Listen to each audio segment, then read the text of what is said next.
It all began in the back corner of a small university cafe tilde copyright where 22-year-old Era sat with her textbooks neatly arranged on the table. Her wheelchair was tucked close to her side, as if she could make it invisible. She wasn't born unable to walk. An accident at 16 took that from her. But it didn't take her kindness, her intelligence, or the way her eyes searched for light even on her darkest days. Unfortunately, not everyone saw that. Era's classmates planned a prank disguised as a blind date because they thought it would be hilarious to watch a rich, handsome CEO walk away the moment he saw who she really was. They picked Aiden Rayhomo because he was young, powerful, intimidating, and least likely to tolerate surprises. They didn't know he had a reputation for ruthlessly firing partners who wasted his time. A perfect setup for humiliation. Era didn't know about any of this. Her friend had convinced her it was a real date, a chance to step out of her comfort zone, to believe that someone might want her in a broken bar not as a patient, not as an obligation, but as a woman. And though she tried to hide it, her hands trembled against her wheels as she waited at the restaurant. She kept wondering whether she was stupid for hoping, for wanting, for trying. Meanwhile, Aiden walked inside, unaware of the cruel game built around him. His schedule was packed, he hated blind dates, and he hated being manipulated. But a trusted investor insisted he meet someone special. That word "especial" made him think it might be important for his business. He didn't expect to see a girl in a simple blue dress, adjusting her wheelchair nervously as she looked around the room like she might be stood up.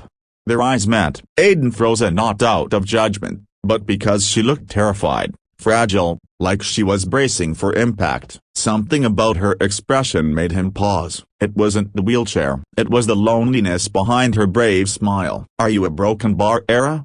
he asked, stepping closer. "Why yes," she whispered, trying to sit straighter. He didn't know what he had walked onto yet, but he pulled the chair back and sat with calm dignity, not out of pity, but respect. And that single action sent shockwaves through the group hiding near the entrance, filming the whole thing. Era waited for the usual question. "So what happened to you? Can you walk at all? Is it permanent?" But instead, Aiden asked about her major, her favorite books, her dreams. And slowly, something inside her untangled. She found herself laughing softly, smiling without forcing it, speaking without stuttering. She felt a broken bar scene. Then Aiden's phone buzzed. A message appeared on the screen, a laughing emoji, a video, and the words, "Bro, enjoy the prank." Couldn't resist. His jaw tightened. He pressed play. It was Emma, Era's classmate, Asa, laughing about how he'd react when he sees the wheelchair girl, calling her boring, fragile, unwanted. Her so-called friend was leading it. Aiden looked up. Era's entire body stiffened. She saw the reflection of the video in his cold,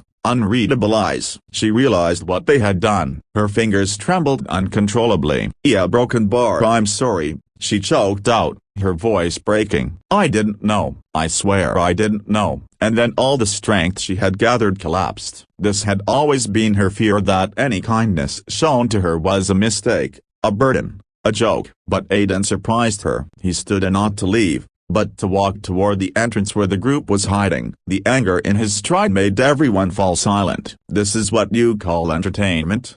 he said, voice dangerously calm. "Humiliating someone who never harmed you? Recording her without her consent for a joke? You think this ability is punchline material?" No one dared answer. "Delete everything, now. And if I ever hear you used her name again, even once, I will make sure every university and company in this city knows exactly what type of people you are."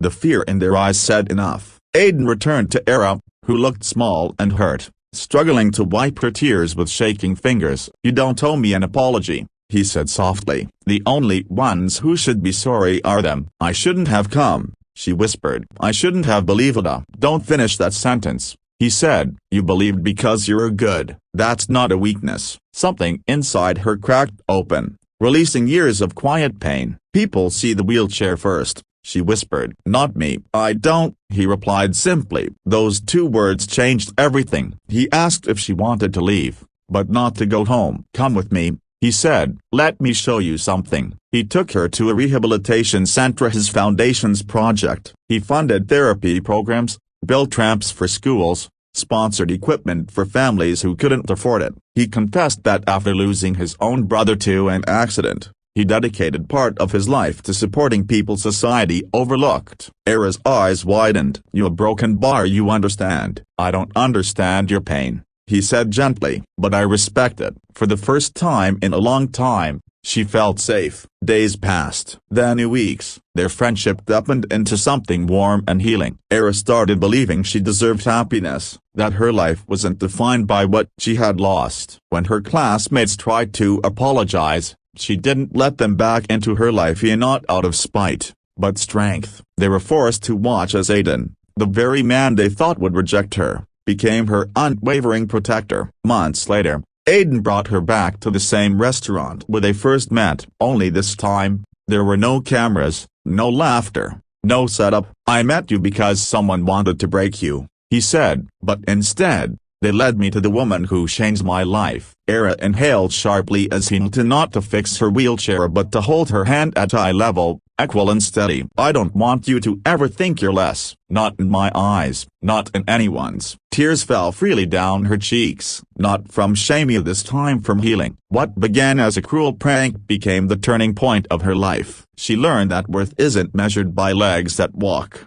but by a heart that refuses to give up. And he learned that sometimes, the most extraordinary people are the ones the world tries hardest to overlook. If this story touched you, hit the like button and subscribe. More stories like this are waiting, stories that remind us that kindness saves, love restores, and sometimes the broken become the bravest.